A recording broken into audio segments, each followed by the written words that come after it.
আমাদের দুই বোনের মধ্যে আমার দিদিই ছিল খুব ভালো পড়াশোনায়। ছোট বয়স থেকেই পড়াশোনার জন্যই সকলের কাছে খুব আদর পেত। আমি শুধু দেখেই যেতাম, কিন্তু আমার মাথায় এত পড়াশোনা ঢুকতো না। আমি একটু ফাঁকিবাজও ছিলাম। দিদি যে সময়টা পড়াশোনা করত, আমার মনে হতো এই সময়টা পড়াশোনা করার সময় নয়। সকালে পড়বো আর সন্ধ্যাবেলা পড়বো, মাঝখানে কেন পড়তে যাব? ওই সময়টা আমি খেলা করব বলে পাড়া থেকে সবাইকে ডেকে ডেকে নিয়ে আসতাম খেলার জন্য। আমাদের ঘরের সামনে একটা ছোট্ট মতো বাগান আছে, সেখানে আমরা সবাই মিলে খেলা করতাম। আমার দিদি যে আমার থেকে খুব বেশি বড় তা নয়, সুতরাং তার মাথায় যেটা ঢোকে আমার মাথায় কেন ঢোকে না, আমি শুধু সেটাই ভাবতাম। আমার দিদি আমার থেকে মাত্র 4 বছরের বড়। আমার দিদি যেন খুব কম বয়সে খুব সমজদার হয়ে গিয়েছিল, যেটা আমার মধ্যে আসেনি। আমি কখন পড়াশোনা ছেড়ে খেলতে যাব সেই চিন্তা করতাম। পরীক্ষাতে পাস ঠিক করে যেতাম, মানে এতটা খারাপ স্টুডেন্ট আমি ছিলাম না যে ফেল করব। আমাদের ছোটবেলাতে পাস ফেল ছিল।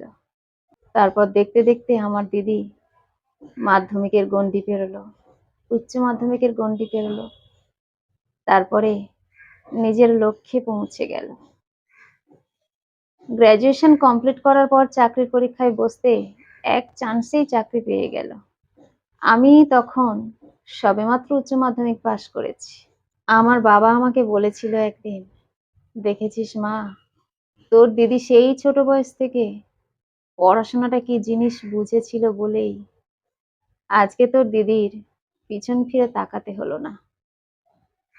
দেখা যাক তুই কি করিস। বাবার কথা শুনে আমারও মনের মধ্যে একটু আফসোস হতে লাগলো। সত্যি তো, খেলার বয়স পেরিয়ে গেছে, কিন্তু পড়াশোনা তো তখনও চালিয়ে যাচ্ছি। সেই সময় যদি খেলা আর পড়াশোনার মধ্যে ফারাকটা বুঝতাম, তাহলে হয়তো আমার জীবনে আরো উন্নতি হতো। খেলা তো করতেই হবে, আমার দিদিও খেলতো, কিন্তু কখন খেলতে হয় আর কখন পড়াশোনা করতে হয় সেই জ্ঞানটা আমার দিদির ছিল। আমার দিদি আমাকে বোঝালেও আমি বুঝতাম না। আজ তার ফলটা আমি পাচ্ছি। মাধ্যমিক পাশ করেছি মোটামুটি রেজাল্ট করে, উচ্চ মাধ্যমিকে কোনো রকমে। দিদির চাকরির টাকাতে আমরা বেশ মজায় আছি। বাবার তো তেমন রোজগার ছিল না, দিদি চাকরি পাওয়ার পর আমাদের সংসারে সচ্ছলতা ফিরেছে। আমার দিদির টার্গেট ছিল সব সময় তাড়াতাড়ি চাকরি করে বাবাকে সাহায্য করা, বাবার কষ্টটা কমানো। আমার দিদি সেই লক্ষ্যে পৌঁছে তবেই ক্ষান্ত হয়েছে। দেখতে দেখতে 4 বছর কেটে গেল। আমিও কোনো রকমে গ্র্যাজুয়েশনটা কমপ্লিট করলাম, কিন্তু চাকরির পরীক্ষায় বসলেও কিছুই করতে পারলাম না। ততদিনে দিদির বিয়ে হয়ে গেছে, জামাইবাবু কলেজের প্রফেসর। আমার দিদির যেমন যোগ্যতা সেই অনুযায়ী তার কপালে তার স্বামী জুটেছে। চাকরি আমার কপালে জুটলো না, ঘরে বসে বসে টিউশন করি। আমার দিদি দেখাশোনা করে আমার বিয়েটা দিয়ে দিল।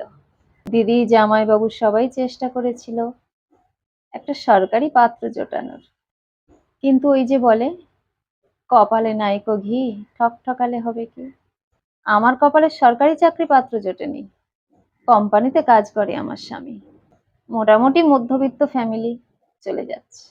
কিন্তু কিছু কিছু ক্ষেত্রে এমন সিচুয়েশন তৈরি হয়, তখন জীবনের অনেক কিছু স্যাক্রিফাইস করতে হয়। যখন যেটা মনে হয় দরকার, তখন সেটা হয়ে ওঠে না। আজ আমার দিদি কেমন আছে আর আমি কেমন আছি। আমার দিদি রাজরানী, নিজে রোজগার করে প্রচুর টাকা, আবার এদিকে তার স্বামীরও রোজগার অনেক। তার সংসার অত্যন্ত সুখের।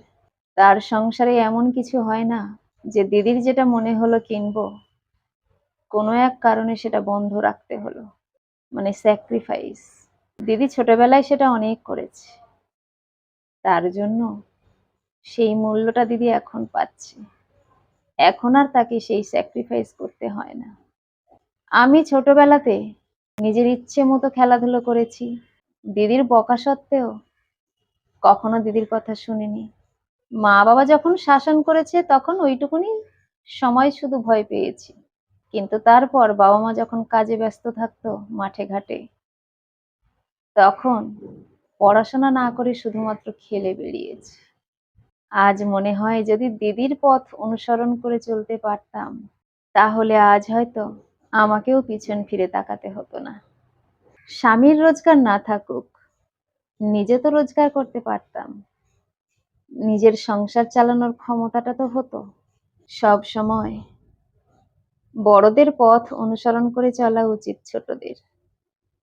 তবে হ্যাঁ, সেই বড় যে, সে যদি ঠিকঠাক পথে চলে, তবেই তাকে অনুসরণ করে চলা উচিত। আমার দিদি তো সঠিক পথের মানুষ ছিল। যদি তাকে অনুসরণ করে একটু ভালো করে পড়াশোনাটা করতাম, তাহলে অন্তত নিজে চাকরি পেতাম। আর নিজে যদি চাকরি পেতাম, তাহলে আর স্বামীর উপর ভরসা করে আমার জীবন কাটাতে হতো না। আজ শুধু ত্যাগ করতে করতে জীবনটা আমার কোথায় যেন তলিয়ে যাচ্ছে। এখন একটা কথাই মনে হয়, আমার মতো ভুল যেন আর কেউ না করে। পড়াশোনার সময় পড়াশোনাটা যেন অন্তত মন দিয়ে করে। তাই প্রত্যেকটা ভাই বোনদেরকে বলবো, তাদের অগ্রজদেরকে অনুসরণ ও সম্মান করে চলা উচিত। একটু সম্মান যদি তারা তাদের অগ্রজদেরকে দিতে পারে, তাহলে তাদের জীবনটা অনেক উচ্চতায় পৌঁছে যাবে। দাদা দিদিরা কখনো ভাই বোনদের খারাপ চায় না। তারা যখন শাসন করে, মুখে মুখে তর্ক নয়, সেই শাসনটা মাথা পেতে নেওয়া উচিত। আর তবেই সেই সব অনুজরা ঠিক যে কোনো না যে কোনো উপায়ে সৎ পথে সুপ্রতিষ্ঠিত হবেই। অগ্রজদের প্রতি শুধু একটু সম্মান আর তাদের পথ অনুসরণ করে চলা, এইটুকুই হলে হবে। এইটুকুই জীবনের অনেক কিছু পরিবর্তন করে দিতে পারে। কলমে ও কণ্ঠে, সোমা।